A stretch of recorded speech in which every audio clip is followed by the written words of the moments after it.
Madam एक चीज़ मैं आपको ये बताना चाहता हूँ कि ये मैं एक ख़ास तौर पे लेकर आया था। ये एक इन्हेलर है, आगे स्पेसर लगा हुआ है और ये एक फेस मास्क है आगे। बच्चे तो ये नहीं ले सकते अगर ये फेस मास्क ना लगा हुआ आगे, तो ये अलग से मिलता है फेस मास्क, इसको आप लगा देते हैं। ठीक है। और इसको करके आप ये बच्चों के मुंह के ऊपर ऐसे रख के इसको ऐसे प्रेस करेंगे और बच्चा इसके अंदर सांस लेगा। अच्छा, कितनी देर लेनी है? मेरे ख्याल में 5-6 सांस ही काफ़ी हैं। अच्छा। तो जिस तरह ये दवाई जो से इसके अंदर से आके बच्चे के लंग्स के अंदर डिलीवर हो जाएगी, और जैसे ही दवाई इसके अंदर डिलीवर होगी, कम से कम ये इमरजेंसी में भी यूज़ किया जा सकता है, घर में भी यूज़ किया जा सकता है, हॉस्पिटल्स में भी यूज़ किया जा सकता है। सर, ये आम वैसे भी इस्तेमाल कर सकते हैं जब बच्चों को कोई डेफिनेटली नहीं भी है इस स्मोकिंग? मैम, ये जो मैं लेकर आया हूँ ना, लोग नेबुलाइजर्स वगैरह बहुत ज़्यादा यूज़ करते हैं। जी। तो नेबुलाइजर की तो एक तो कीमत बहुत ज़्यादा है, आपको 400 रुपये एक दफ़ा नेबुलाइज करने के लिए। ना तो ये इलेक्ट्रिक का खर्चा, ना नेबुलाइज की कोई मशीन है, ना कोई 20 रुपया पर पफ है ना जोन सा, उस पे आपका बच्चा जोन सा वो प्रोटेक्ट भी होता है, प्रिवेंट भी हो सकता है और आप घर में इमरजेंसी को भी डील कर सकते हैं। सर, कोई नुकसान इसका? कोई नुकसान नहीं है, ये फायदेमंद है।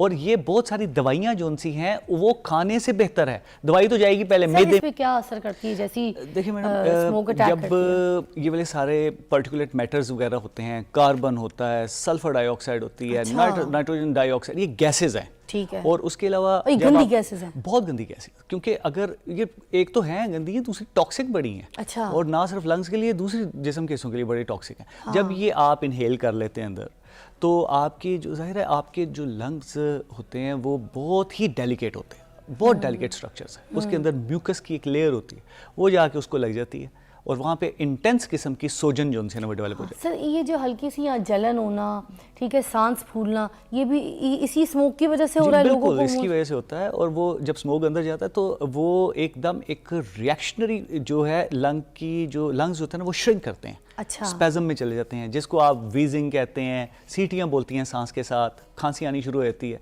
छाती टाइट होनी फील करने लगता है, specially in the evening hours और at the peak hours of the smoke.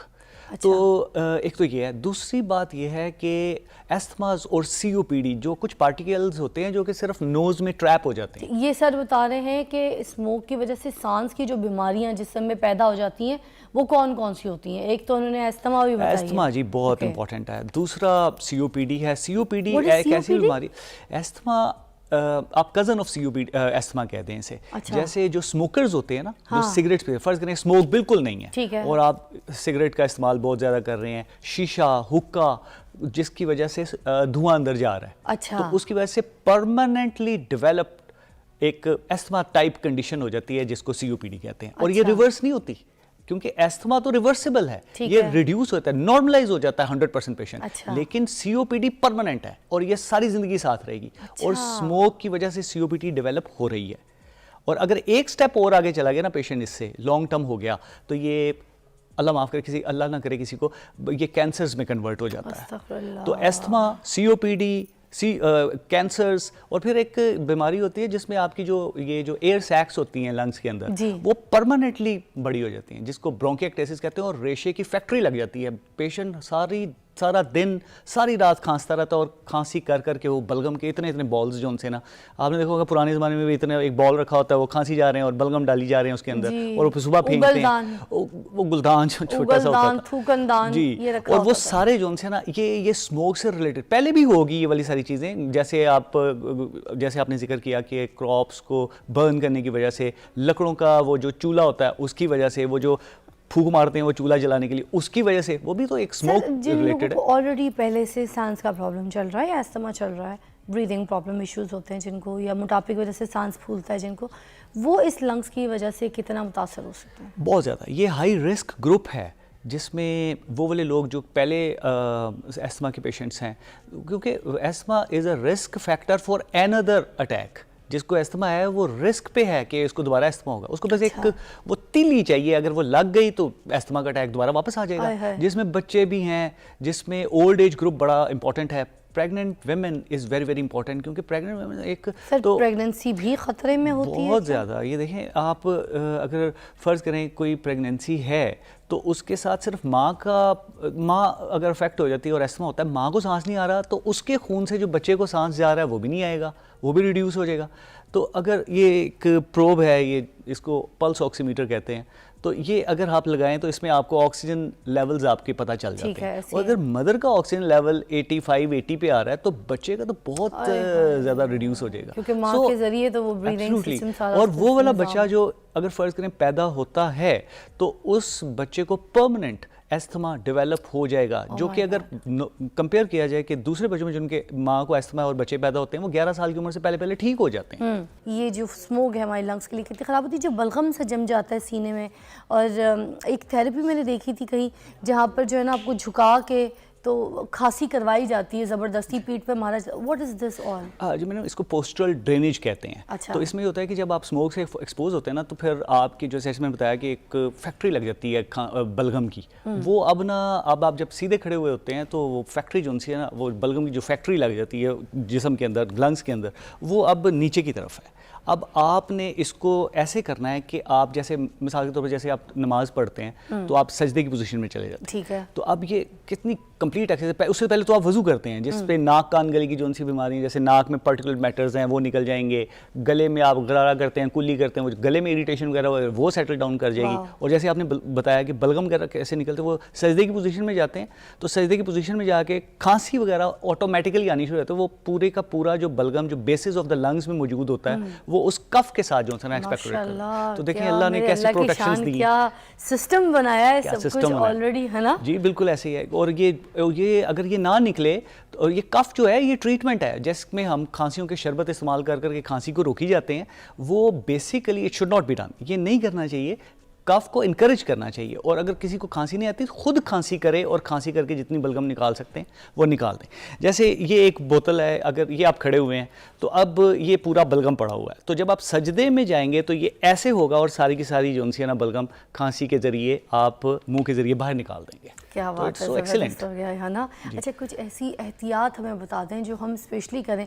निकलना तो पड़ता है, आपको पता है, हमें घर से बाहर भी कुछ ना कुछ ऐसे एक्शंस होते हैं, एक्टिविटीज़ होती हैं, मगर ये जो स्मोक की वजह से फिर बहुत लंबे अरसे जैसे 2-3 महीने तक ये जो सिचुएशन पड़ी रहती है, मौसम ऐसे ही रहता है, और घरों के अंदर भी दाखिल हो जाती है स्मोक।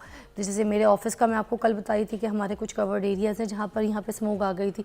इसमें कितना नुकसान होता है, इसमें क्या करें? क्या हर वक्त ही मास्क पहन कर, घर के अंदर भी मास्क पहन के रखें, ऑफिस के अंदर वाले एटमॉस्फेयर में मास्क पहनना, व्हाट इज़ दिस?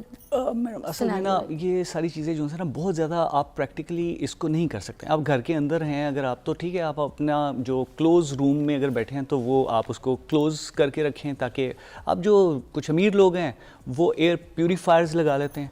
तो हम जैसे हैं, जैसे हम एयर प्यूरीफायर की जगह कुछ पौधे इस्तेमाल कर लेते हैं जो कि एयर प्यूरीफायर्स होते हैं, जैसे मनी प्लांट्स हैं, सी फूड्स हैं, ये जो है प्लांट्स हैं, और ये एक अरिका के नाम से एक कोई प्लांट्स आते हैं, फर्न्स हैं। तो ये जैसे आपके शो में भी ये प्लांट्स वगैरह लगे हुए हैं, तो ये एयर प्यूरीफायर्स हैं, लेकिन ये बहुत रैपिड एयर प्यूरीफाई नहीं कर सकते हैं, क्योंकि जितना कि एयर प्यूरीफायर करता है। मास्क की आपने जैसे बात की, जो हम फेस मास्क आजकल यूज़ कर रहे हैं वो उसकी तो 30% प्रोटेक्शन है, जो कि बड़े बड़े पार्टिकल्स को जो ऊपर से रोक लेगा, कार्बन पार्टिकल्स वगैरह, लेकिन जो गैसेज हैं जो कि डेंजरस हैं उसका तो ताल्लुक कोई नहीं है। जो छोटे मोटे मास्क, तो एक KN95 मास्क मिलता है सिंपल सा मैडम, वो मगर जैसे तो महंगा सर, हर कोई तो नहीं अफोर्ड कर सकता, आपको पता है, ये भी तो है ना। तो मैं 50 रुपए से 100 रुपए के दरमियान आ जाता है। अच्छा, सस्ता हो गया, सस्ते हो गए ना। जब डिमांड बढ़ेगी तो ये आपको पता है फिर 4,000 रुपए का बिकेगा। तो इसलिए आजकल तो सस्ता है ये, तो ये बड़ा इफेक्टिव। ये 95 भी तो ये हमारे वो नंबर 2 आ गए थे, आपको याद है, प्लास्टिक की कोटिंग वाले आ गए। मैडम वो पहन लें वही N95, कहीं ना कहीं से तो प्रोटेक्शन होएगी। जो मिलते हैं वो आप इस्तेमाल कर सकते हैं, क्योंकि मेजॉरिटी जो उनसे है ना वो ठीक है। जैसे मैं मेयो में काम करता हूँ, बेशक हमें बड़े ज़बरदस्त मास्क दिए उन्हें, हमें कभी इस तरह की कंप्लेंट्स नहीं हुई। अच्छा। तो बड़े ज़बरदस्त हैं मास्क, और ये अगर आप पहनते हैं प्रोटेक्शन हो गई, काफ़ी हद तक प्रोटेक्शन हो जाएगी। लेकिन गैसेज इसमें भी जो है इनहेल हो जाती हैं, तो उनको प्रोटेक्ट करने का एक ही तरीका है कि प्रोडक्शन को कम करें। तो मैडम एक चीज़ मैं आपको ये बताना चाहता हूँ कि ये मैं एक ख़ास तौर पे लेकर आया था। ये एक इनहेलर है, आगे स्पेसर लगा हुआ है, और ये एक फेस मास्क है आगे। बच्चे तो ये नहीं ले सकते अगर ये फेस मास्क ना लगा हुआ आगे, तो ये अलग से मिलता है फेस मास्क, इसको आप लगा देते हैं, ठीक है, और इसको करके आप ये बच्चों के मुंह के ऊपर ऐसे रख के इसको ऐसे प्रेस करेंगे और बच्चा इसके अंदर सांस लेगा। अच्छा, कितनी देर लेनी है? मेरे ख्याल में 5-6 सांस ही काफ़ी हैं। अच्छा, तो जिस तरह ये दवाई जो से इसके अंदर से आके बच्चे के लंग्स के अंदर डिलीवर हो जाएगी, और जैसे ही दवाई इसके अंदर डिलीवर होगी, कम से कम ये इमरजेंसी में भी यूज़ किया जा सकता है, घर में भी यूज़ किया जा सकता है, हॉस्पिटल्स में भी यूज़ किया जा सकता है। सर ये आम वैसे भी इस्तेमाल कर सकते हैं जब बच्चों को कोई डेफिनेटली नहीं भी इस स्मोकिंग? मैम ये जो मैं लेकर आया हूँ ना, लोग नेबुलाइजर्स वगैरह बहुत ज़्यादा यूज़ करते हैं। तो नेबुलाइजर की तो एक तो कीमत बहुत ज़्यादा है, आपको 400 रुपये एक दफ़ा नेबुलाइज करने के लिए। ना तो ये इलेक्ट्रिक का खर्चा, ना नेबुलाइज की कोई मशीन है, ना कोई 20 रुपया पर पफ है ना जोन सा, उस पे आपका बच्चा जोन सा वो प्रोटेक्ट भी होता है, प्रिवेंट भी हो सकता है, और आप घर में इमरजेंसी को भी डील कर सकते हैं। सर कोई नुकसान इसका? कोई नुकसान नहीं है, ये फायदेमंद है। और ये बहुत सारी दवाइयां जोन सी हैं वो खाने से बेहतर है। दवाई तो जाएगी पहले मैदे में। अंदर जो लगानी है, ये आपने क्या लगाई है, मुझे दिखाएं जरा। देखिए मैडम, ये एक मास्क है, ये एक इनहेलर है। अच्छा, और ये इसका एक सर ये ऐसे निकालूं, निकल जाएगी? नहीं, ये निकालने की जरूरत नहीं। अच्छा, ये इसके अंदर ही है, दवाई अंदर है इसके। अच्छा, इसके अंदर है। हाँ जी, ये अस्थमा में जो दवाई इस्तेमाल होती है वो है? इनहेलर है। अच्छा, इनहेलर है, ठीक है। और ये इसका स्पेसर है। ये इसका स्पेसर, ये आपने कितने की लिए टोटल? ये एक इनहेलर जो है, ये मुख्तलिफ प्राइसेस होते हैं इसके। और ये जो सस्ता तरीन इनहेलर्स जो है वो 400 रुपये से लेके तकरीबन 1200 फिर 2000 तक भी आता है, लेकिन ये इसमें पूरे महीने की डोज है। ओके। जबकि आप एक नेबुलाइज करते हैं तो वो 300 से 400 रुपए पर नेबुलाइजेशन यूज होता है, और उसका असर 4 घंटे से 6 घंटे तक रहता है, जबकि इसका असर 18 घंटे तक रहता है। अच्छा, और कुछ कोई साइड इफेक्ट नहीं है? मैडम इनके साइड इफेक्ट छोटे मोटे से साइड इफेक्ट हैं। जैसे अगर आप मुंह में जो है बाज़ फंगस आ जाती है, उसको आप कुलियां करारे करते हैं, आप नमाज पढ़ते हैं कुलियां करारे वैसे ही हो जाते हैं, तो वो सारा जो है फंगस वगैरह साफ हो जाती है। ये तो बड़े यूज करेंगे इस तरह। तो अगर ऐसे ज्यादा हो तो कुल्ली भी कर सकते हैं जी, 5-4 कुलियां और 5-4 गरारे कर लें। अच्छा। और सारा इरिटेशन और जो मुंह में पाउडर वगैरह तो साफ हो जाएगा, कोई साइड इफेक्ट्स नहीं है, और लॉन्ग टर्म यूज कर सकते हैं आप। और अगर बच्चे हैं छोटे जो कि इनहेल नहीं कर सकते हैं, जिनको एजुकेट नहीं किया जा सकता, ये मास्क लगा दें और इस तरह प्रेस करके, जैसे मैंने तरीका बताया, एक पफ और एज नीडेड भी आप यूज कर सकते हैं। यानी एक पफ सुबह शाम ले लें, अगर ज्यादा मसला है तो 2 पफ सुबह शाम ले सकते हैं, और बीच में भी यूज किया जा सकता है। बाकी भाई हैं जो बाइक वगैरह पे आते हैं, ये भी कर सकते हैं? सब कर सकते हैं। Treatment of first choice in asthma and smoke related conditions is inhalers. तब हमने करना है, या फिर उससे पहले भी हम एज प्रिकॉशन? फर्स्ट कफ हुई है ना, इनहेलर स्टार्ट कर दें आप।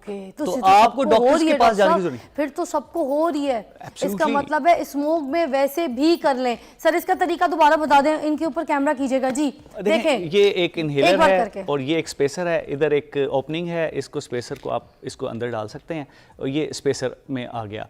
और फिर ये बच्चों के लिए आप ये एक मास्क यूज कर सकते हैं, क्योंकि बच्चे उसको एक तरीका होता है उसको फॉलो नहीं कर सकते। करके दिखा दें। तो ये एक मास्क है, तो ये चूंकि बच्चों का मास्क है इसलिए ये मेरे फेस पे फिट इन नहीं होता, बच्चों के फेस पे फिट इन होता है, तो बड़े साइज का ले लें। और ये बच्चों का है, तो ये आप इसको ऐसे लगा के इसको प्रेस करेंगे तो बच्चा खुद ही सांस ले रहा होता है।